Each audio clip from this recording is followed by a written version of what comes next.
Se è vostra intenzione effettuare un'escursione fuori dai sentieri, è necessario prestare attenzione ad alcuni accorgimenti.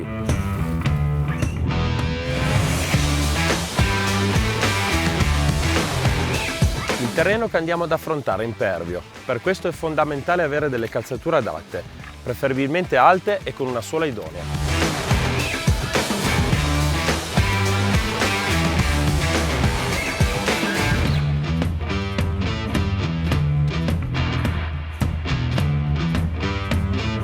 Abbiamo deciso di affrontare un terreno sconosciuto e privo di indicazioni. È bene quindi sapere sempre dove ci troviamo. Portate con voi cartina e GPS.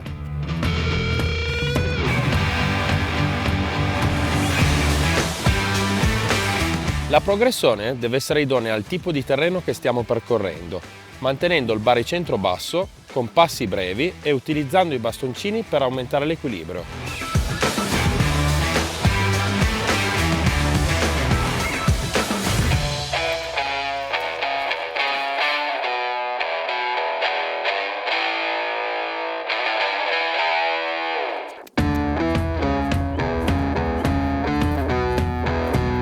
Se ci rendiamo conto che il percorso che stiamo affrontando presenta difficoltà o stiamo facendo tardi, è bene saper rinunciare e tornare sui propri passi.